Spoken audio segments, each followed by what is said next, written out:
자, 오늘 이제 우리가 읽은 이 말씀의 내용들을 살펴볼 텐데요. 이 말씀의 내용들은 계속해서 1장 초두부터 이제 오늘 우리가 읽은 2장 마지막 절까지 계속 살피고 있는 큰 주제의 내용이 예수님께서는 천사보다도 우월하시다 하는 것을 사도가 아주 힘주어서 강조하고 있고, 천사라 말할 때는 구약의 성경을 이 천사들의 손을 통해서 이스라엘 백성들에게 주셨다 하는 그런 전제가 있고, 그리고 이 모든 날 마지막에 아들을 통해서 우리에게 모든 말씀을 주셨다. 그래서 신약과 구약이 말씀하신 하나님 편에서 봤을 때는 하나요 동일하지만, 신약에 있어서 이렇게 주셨던 그 말씀의 내용들은 예수님을 통해서 주셨던 그 계시의 말씀으로 완성되고, 또 그런 면에 있어서 더 신약의 말씀은 더 분명하고 더 명료하고 한다는 사실들을 우리가 함께 나누었습니다. 그래서 당시에 박해 가운데 있는 그런 성도들이 이 기독교의 신앙을 결국 등지고 다시 자신들의 유대교 신앙으로 돌아가는 것이 절대로 옳지 않다라는 사실들을 사도가 당시에 이 배교적인 상황에서 그들에게 말씀을 주고 있는 내용이다 하는 것을 우리가 살펴보았어요. 그래서 히브리서 2장 1절부터 4절 내용에 이렇게 어떤 가르침들이 있고 그 사이에 실제적인 권면의 내용들이 간간히 표현되고 있는 특징을 히브리서가 가지고 있다 그랬는데, 그러면서 우리가 받은 이 큰 구원, 특별히 아들을 통해서 우리에게 주신 이 큰 구원의 내용들을 절대로 등한히 여기지 말고 들은 그 말씀을 더욱 유념해서 그 말씀 까닭에 흘러 떠내려가지 않도록 하는 것이 마땅하다, 이렇게 사도가 말하면서 굳게 그 말씀 가운데 서 있을 것을 이야기하고 있는 것입니다. 오늘 우리가 읽은 이 본문의 내용은 예수님께서 어떻게 천사보다도 잠깐 동안 못하게 하심을 입으셨는가 하는 그 시편 8편에 있는 그 말씀을 앞서서 인용하면서 예수님께서 왜 천사보다 못한 그런 때를 보내셔야 됐는가 하는 것에 대한 이유를 설명하는데, 천사보다 못한 때, 그것을 두고 설명하는 것이 그리스도께서 친히 우리와 같은 사람이 되셨다고 하는 사실, 그분이 성육신하셨다고 하는 사실, 그 사실이 도대체 무엇을 위해서 그렇게 한 것인가 하는 것을 설명하는 그런 내용 속에 오늘 우리가 읽은 본문의 내용들을 우리가 함께 살펴보게 될 것입니다. 예수님께서는 천사를 창조하신 분이기도 하고 그분은 천사를 부리시는 분이기도 한데, 어찌 천사보다도 못하게 되실 필요가 있었는지 그것에 대한 설명을 이렇게 오늘 본문 속에서 아주 분명하게 해주고 있습니다. 그건 뭐냐? 예수님께서 우리와 같은 그런 사람이 되셔서 고난받으시고 십자가에 죽으신 그 사실에 대한 그런 목적이나 이유, 그것을 설명하는 내용임을 우리가 보게 돼요. 자, 그래서 오늘 우리가 읽은 이 말씀 2장 14절 15절 내용에서는 왜 예수님께서 이렇게 우리와 같은 사람이 되셨는지, 그것에 대한 어떤 이유 혹은 목적에 대해서 분명하게 말씀해 주고 있습니다. 자, 11절 말씀에서 우리가 지난번 봤던 대로, 자, 예수님은 어떤 분이시냐? 거룩하게 하시는 분이다, 이렇게 표현했고, 반면에 그러면 우리는 어떠하냐 했을 때는 거룩하게 함을 입은 자들이다, 이렇게 말할 수 있는데, 거룩하게 하시는 예수님과 거룩하게 함을 받은 우리들이 다 한 근원에서 났다, 한 몸에 속해 있다, 혹은 한 가족에 속해 있다, 그런 뜻이라 이해할 수 있다 그랬습니다. 그래서 그분이 형제라 부르시기를 부끄러워하지 아니하셨다. 예수님이 우리와 그러한 같은 형제가 되셨다라는 사실을 우리에게 말해줘요. 그런데 어떻게 그렇게 되셨느냐 했을 때, 마치 같은 자녀들, 형제하면 같은 자녀들이 존재하고 있는 거죠. 같은 자녀들이 혈과 육에 속해 있는 것처럼 그리스도께서도 성육신을 통해서 우리와 같은 모양으로 혈과 육을 함께 지니셨다라고 이렇게 말해줍니다. 자, 14절 상반에 보세요. 자녀들은 혈과 육에 속하였음에, 자, 그도 또한 같은 모양으로 혈과 육을 함께 지니셨다 이렇게 표현합니다. 자, 여기서 물론 예수님이 우리와 똑같은 사람이 되셨다고 해서 우리의 모든 죄성까지 똑같다라는 그런 말은 결코 아닌 것이죠. 히브리서 4장 15절 가서 거기 보게 되면 그분은 우리와 같은 사람으로 이 땅에 계실지라도 그분은 죄가 없는 분이시다라는 사실을 분명하게 말해줍니다. 그처럼 예수님이 우리와 형제 되기를 기뻐하셔서 형제가 되셨다. 어떻게 하심으로? 그가 우리와 같은 사람으로 이 땅에 오심으로 말미암아 그렇게 되셨지만 그분은 우리와 똑같은 그런 사람일지라도 우리가 나면서부터 안고 태어나는 그런 죄의 부패와 오염으로부터 예수님은 자유로우신 분이다. 죄가 없는 분이시다라는 사실을 우리가 살펴보게 되는 겁니다. 그리스도께서 이처럼 성육신하신 그 목적에 대해서 본문은 소개해주고 있는데, 자, 14절 하반절 쭉에서 보면 뭐라고 말하냐면, 먼저 죽음의 세력을 잡은 자, 곧 마귀를 멸하시기 위해서 그분이 우리와 같은 사람이 되셨다 이렇게 말합니다. 자, 예수님께서 복음서에서도 그런 적 있죠. 내가 마귀를 멸하러 왔다 이런 말씀을 하실 때가 있었어요. 자, 예수님께서 이 땅에 우리와 같은 사람으로 오신 그 목적은 먼저 마귀를 멸하시기 위함이다 이렇게 말했는데 그 마귀를 두고 뭐라고 설명하고 있나요? 14절에 보니까 자, 죽음의 세력을 잡은 자라고 소개하고 있죠. 죽음의 세력을 잡은 자, 곧 마귀를 멸하시려고 우리와 같은 모양으로 혈과 육을 함께 지니셨다 이렇게 설명해 주고 있습니다. 여기서 멸한다라는 이 말의 의미는 죽음의 권세를 무력화시켜버리고 무효화시켜버린다라는 뜻입니다. 마귀의 존재성 자체를 없애버린다 그런 게 아니죠. 그것은 여전히 지금도 계속적으로 마귀는 아주 삼킬자를 두루찾듯이 지금도 일하고 있어요. 그죠? 여기서 마귀를 멸한다라는 말은 바로 그 죽음을 가지고 횡포를 저지르고 있는 그 사망의 힘, 사망의 권세, 그것을 완전히 무력화시켜 버리셨다라는 뜻입니다. 그걸 두고 여기서 마귀를 멸한다라고 이렇게 말씀하고 있는 거예요. 자, 죄를 범하게 되면 그 죄에 대한 형벌이 부과되잖아요. 그래서 이 마귀는 죄에 대한 형벌로서 사망을 요구하고 청구하는 그런 권세를 지니고 있는데 그런 권세에 대해서 더 이상 사망을 요구할 수 없도록 하셨다라는 겁니다. 누가요? 예수님께서 이 땅에 사람이 되셔서 그분이 하신 일이 마귀가 더 이상 이 사망을 가지고 횡포를 저지르지 못하도록 완전히 무력화시켜 버리셨다. 그것을 위해서 우리와 같은 사람이 되셨다. 혹은 천사보다 못한 모습으로 이 땅에 오셨다라고 이렇게 말하고 있는 것입니다. 자, 고린도서 15장 55절부터 57절 말씀, 우리가 되게 부활절 때 많이 있는 말씀인데요. 거기 보면 이렇게 말씀이 주어져요. 사망아, 너의 승리가 어디 있느냐? 사망아, 내가 쏘는 것이 어디 있느냐?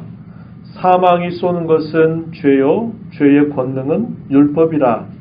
우리 주 예수 그리스도로 말미암아 우리에게 승리를 주시는 하나님께 감사하노니 이렇게 바울 사도는 표현합니다. 자, 율법의 근거에서 율법을 지키지 못할 때 죄가 성립되는 거고 그 죄에 따르는 형벌로서 사망을 부릴 수 있는 이 마귀에 대해서 그 모든 힘들을 다 무력화시켜버리고 무기력하게 만들어 버렸다라는 겁니다. 그럼 어떻게 그리스도께서 그렇게 하셨습니까? 에 대해서 자, 예수 그리스도께서는 하나님으로서 자신의 그 하나님다우신 권세를 사용하시는 방법을 통하여 그렇게 하지 않으시고 놀랍게도 그분은 성경의 예언을 따라서 그분은 십자가 위에 죽으시는 그런 방법을 사용하셔가지고 마귀 아래 놓여있는 사람들을 그들에게 죽음을 청구하는 그러한 마귀의 이 세력을 무력화시키고 또 무효화시키셨다는 겁니다. 그래서 다시는 회복이 불가능하도록 그렇게 만드셨다는 거예요. 뭘 통해서요? 죽으심을 통해서 그렇게 하셨다는 겁니다. 이 부분이 늘 이해하기 어려운 부분이었다. 이렇게 늘 말씀드리는 부분이죠. 유대인들에게는 이게 어떻게 들렸다 그랬어요? 유대인들에게는 거리낀다 그랬죠. 유대에게는 거리껴요. 왜 그렇습니까?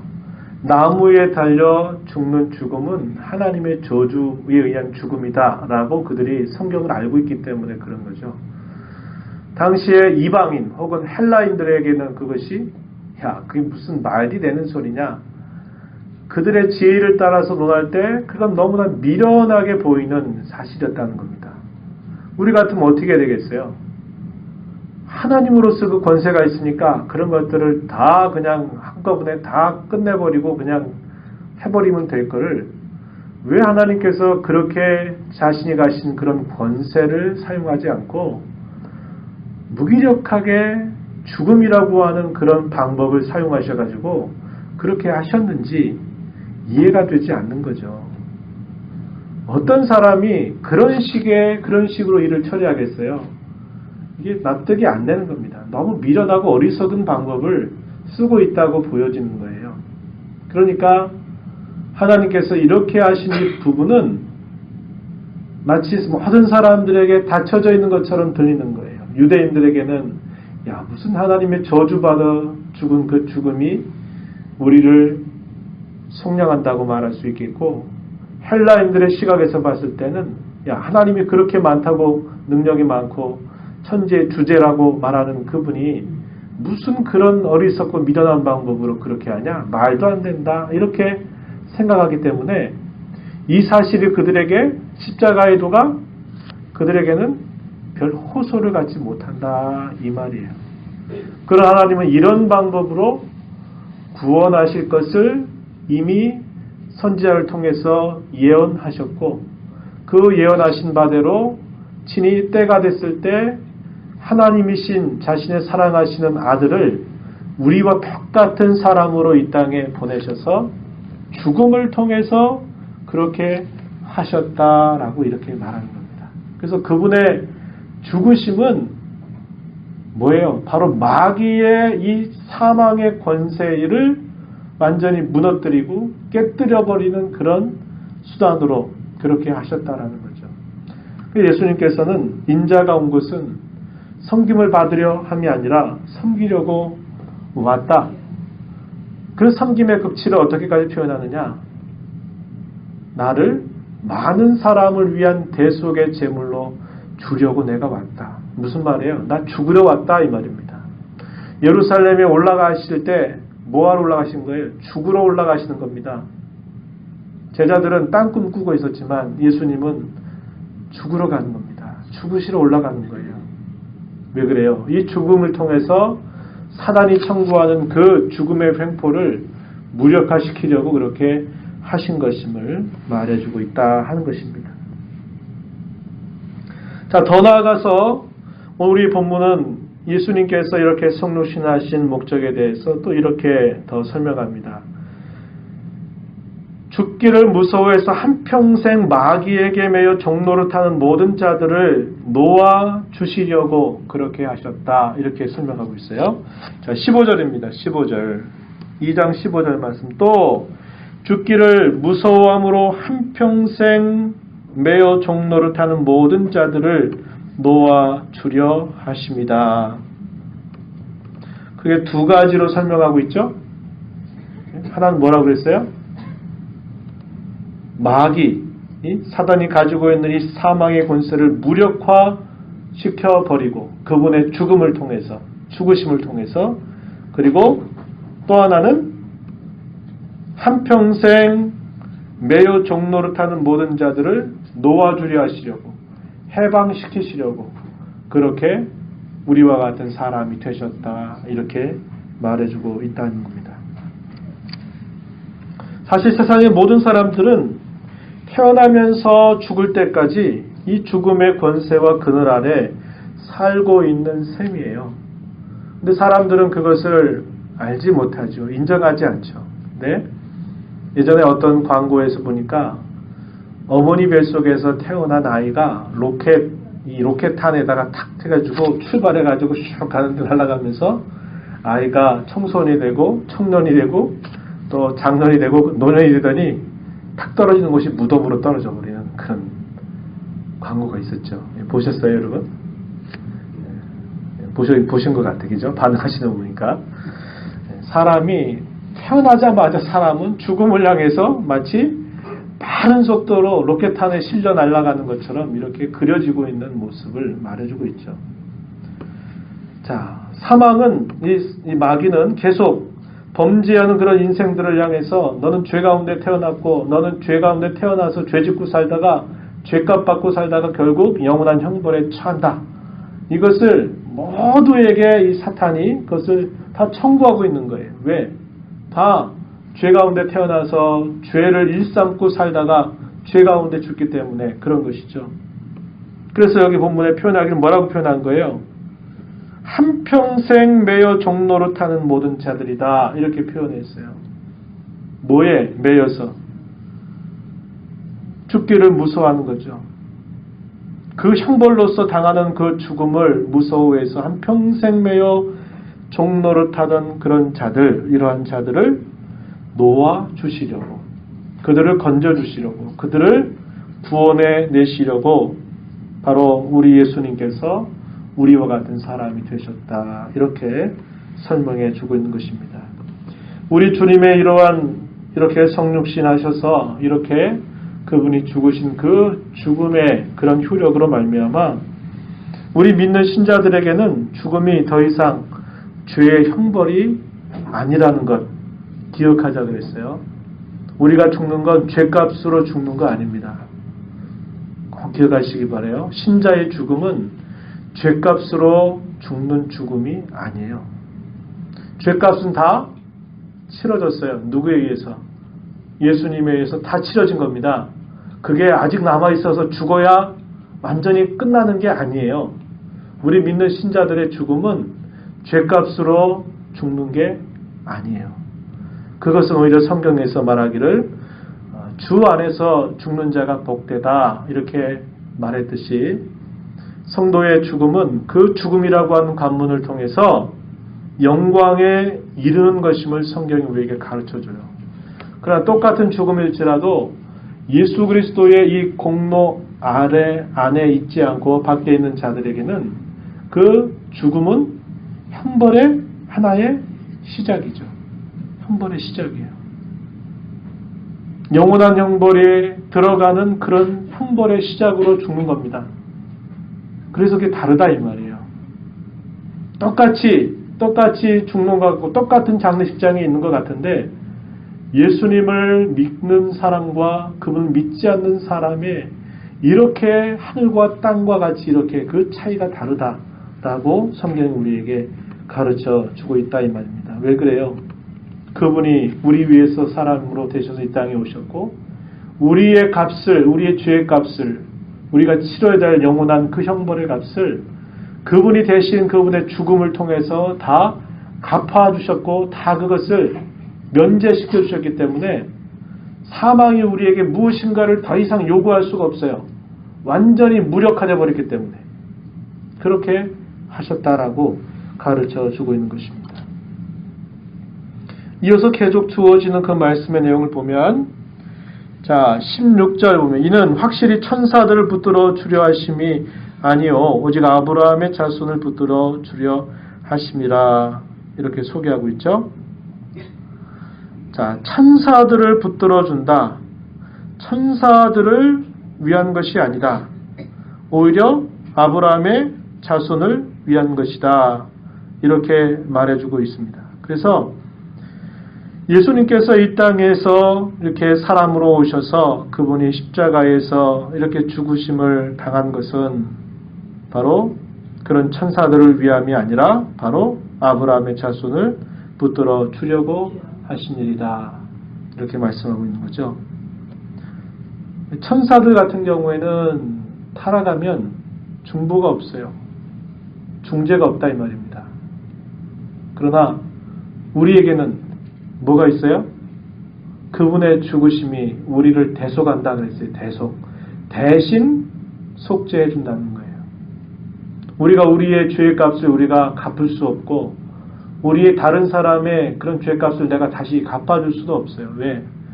생명을 속하는 이 일들은 우리의 힘으로 감당할 수 없는 일이기 때문에 그래요. 나도 내 자신의 문제를 해결할 수 없는 인생이 내가 누구를 대신해서 뭐 대신 속죄를 해주고 대신 속할 수 있겠습니까? 그럴 수 없는 거죠. 그런데 예수님께서 그렇게 대신 죽어주심을 통해서 우리가 그렇게 여기 말한 것처럼 사망의 권세가 우리를 더 이상 무엇인가 요구하지 못하게 하셨고 우리로 하여금 어떻게 하셨다고 말한 거죠? 죄에 매여서 일평생 그렇게 종로로 타는 자로 살아가는 게 아니라 자유하고 해방된 자로 살아가게 하셨음을 우리에게 말해주고 있는 것입니다. 그래서 사실 어떤 면에서 봤을 때 우리가 가지고 있는 그 자체의 어떤 우리의 자질이나 우리의 능력은 천사들과 어떻게 비교가 될 수 있겠습니까? 비교될 수 없는 거예요.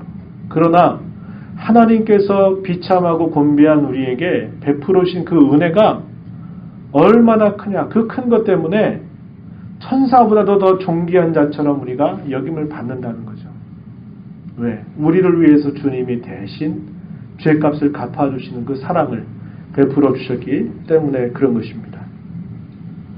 그분은 바로 그러한 면에서 오늘 본문에 17절 18절 보면 그분은 우리에게 하나님의 일에 자비하고 신실한 대제사장이 되어 백성의 죄를 속량하려 하신다, 이렇게 표현했습니다. 그분이 우리와 같은 사람이 되심으로 그분은 진정한 대제사장으로서 그 역할을 감당하시게 됨을 말해주고 있습니다. 자, 제사장의 자리는 하나님과 사람의 중간에 서는 자리죠. 하나님과 사람의 중간. 그래서 하나님과 사람 사이를 연결시켜주고 화해시켜주는 그런 직책을 맡은 사람을 제사장이라고 그럽니다. 그리고 대제사장이라고 그랬을 때는 우리가 구약에 말씀드린 것처럼 대속죄일이 됐을 때 그 백성들의 죄를 짊어지고 지성소 들어가서 거기서 이 짐승의 피를 가지고 속죄의 제사를 통해서 그 백성들의 죄를 이렇게 유화시키고 그 죄를 이렇게 속하게 하는 일들을 감당했던 사람, 이 사람이 바로 대제사장이라고 하는 거죠. 그런데 사람이 하나님이 아닌 이상 사람은 여전히 자기도 그 죄의 문제를 안고 있는 사람이기 때문에 하나님 편에서 온전하게 그 대제사장의 직책을 감당할 수가 없는 거예요. 양편에 있어서 그 관계를 물으려고 하면, 관계를 좋게 만들려고 하면 그 양편의 모든 그런 성질을 함께 가지고 있어야 된다 이 말이죠. 그래서 하나님 다우심이 있어야 되고 또 이 사람 다움이 있어야 되는데 이 땅에서 있었던 사람 가운데 세워진 대제사장은 하나님 앞에 그렇게 역할을 할 수가 없는 거예요. 그래서 그러한 진정한 그런 직책을 감당하실 수 있는 분이 바로 예수님이시다. 그래서 이 예수님을 표현하기를 자비하고 신실한 대제사장이시다 이렇게 표현해서 백성의 죄를 속량하신다 이렇게 표현했습니다. 구약에 실제적으로 구약시대에 드렸던 모든 제사는 그 제사 자체, 그 제사를 집례하는 대제사장도 문제가 있고 사람이 죄를 지었는데 짐승, 사람보다도 못한 짐승이 사람이 지은 죄값을 갚을 수가 없어요. 왜? 질이 다르잖아요, 질이. 질이 다르단 말이에요. 마치 금을 마치 이렇게 빛깔이 비슷한 어떤 구리 가지고 금을 대신할 수 있어요? 빛깔이 비슷해서 된다고 말할 수 있습니까? 안 돼요. 사람이 범죄한 것을 짐승이 피를 흘림으로 말미암아 사람의 죄를 대신할 수 없어요. 근데 하나님께서 구약 시대의 백성들에게 그렇게 하라고 말씀하시는 건 뭐냐면 교육도구라 이 말이에요. 교육도구. 무엇인가를 가르쳐주기 위한 거예요. 그것 자체가 그들의 모든 죄를 다 사해주는 효력을 주는 게 아니고 그것은 온전한 것을 바라보고 기대하는 그런 믿음을 갖고 기대하고 바라도록 하시려고 주신 예비적이고 한시적인 그런 교육의 수단이었다는 겁니다. 실물이 아니라 마치 그걸 본뜬 것을 이렇게 그 백성들에게 주신 거다 이 말이에요. 그래서 실제적으로는 속죄의 개념이라는 것을 가르치긴 했지만 실제적으로 그러한 효력을 나타낼 수가 없었어요. 제사장도 불의하고 제물도 온전치 못하고 그래서 그것으로는 하나님 앞에 이 죄 문제를 해결할 수 없다 이 말이죠. 그래서 그러한 직분을 행하시는 수 있는 유일한 분이 바로 하나님이시여 동시에 우리와 똑같은 사람이신 예수님만이 이러한 직분을 행하실 수 있다. 그리고 그분이야말로 자기 백성들의 죄를 다 속량하신다라고 이렇게 말하고 있다는 겁니다. 그분은 마지막 적은 그가 시험을 받아 고난을 당하셨은즉 시험받은 자들을 능히 도우실 수 있다. 이것도 뭐예요? 우리 사람 편에 진정한 대제사장으로서 우리 주님이 계신 것을 이렇게 표현하고 있는 말이 되는 거죠. 자, 그분은 겪어서야 비로소 아는 분 아니에요. 이제 우리는 어떤 사람이 그거 가지고 그래 이렇게 말하면 어떤 말합니까? 네가 겪어봐, 네가 겪어보지도 않고 무슨 말만 그렇게 우린 그렇게 말하면서 똑같은 경험을 누구도 그 사람과 동일하게 할 수가 없어요. 좀 그런 일들을 경험하거나 아니면 그보다 더한 일들을 경험했을 때 말해주면 그게 조금 동감이 되는 거죠. 동감이 되니까 그 말이 이제 들리기 시작하고 인정하기 시작해요. 사람은 겪어보면서 아는 게 너무 많아져요. 그죠? 대부분 겪어봐야 조금 알고 하는 뜻입니다. 그러나 하나님은 겪으셔야만 아는 분 아니에요. 겪으실 필요가 없는 분이에요. 그럼에도 불구하고 그분이 우리가 이 땅에서 당할 수 있는 모든 그런 시험의 내용들을 그분이 홀로 당하셨고 우리보다 더한 것들을 그분이 당하심으로써 연약한 우리들에게 뭘 보여주시는 거예요? 그분이야말로 우리를 정말 도와주시는 분이다. 이것을 우리에게 깨우쳐 준다 이 말이에요.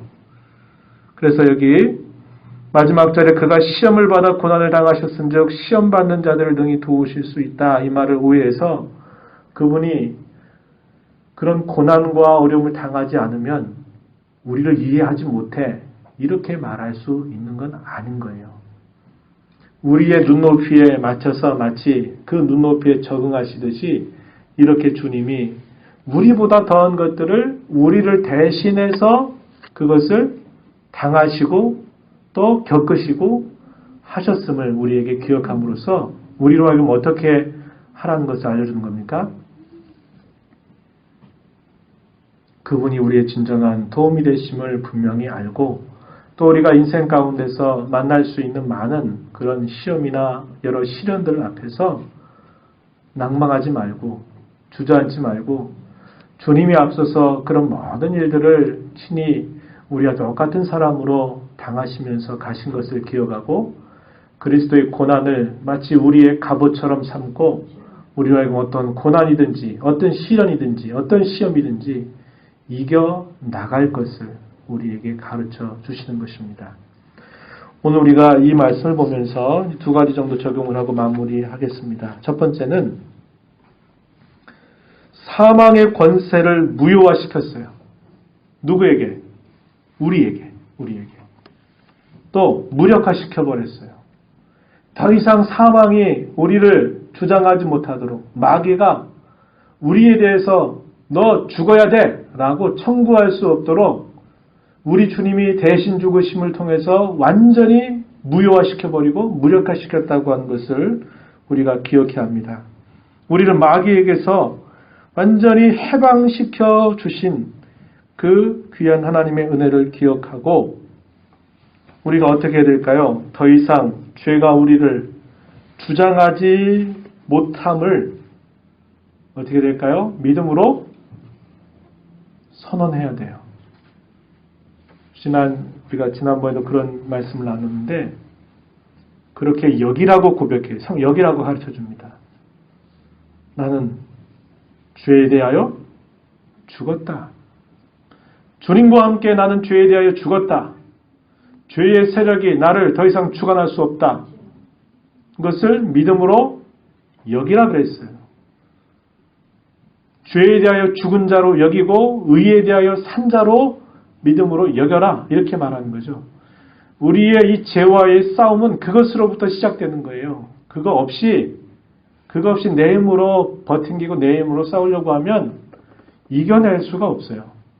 그러나 성경이 우리에게 분명히 약속한 것처럼 예수님의 죽으심과 함께 우리의 옛사람이 함께 죽었고 그분의 부활하심과 함께 우리가 다시 태어났다고 하는 사실을 믿음으로 간주하고 그것으로부터 우리가 이 죄가 우리를 주장하지 못하도록 끊임없이 싸워 나가야 된다는 거죠.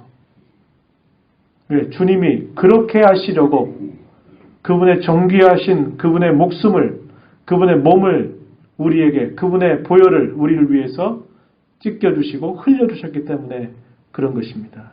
그래서 죄와 싸우는 삶을 살아야 돼요. 그리고 싸울 수 있어요. 승리케 해주심을 약속하셨고 주님이 그렇게 하신 겁니다. 그래서 나는 늘 안 돼, 나는 안 돼, 못해 이런 생각하는 게 아니라 나는 이미 옛사람에 대해서 나는 그리스도와 함께 죽었다라는 사실을 믿음으로 선언하고 고백하고 이 믿음의 싸움을 싸워가는 자세를 가져야 되겠다 하는 것입니다.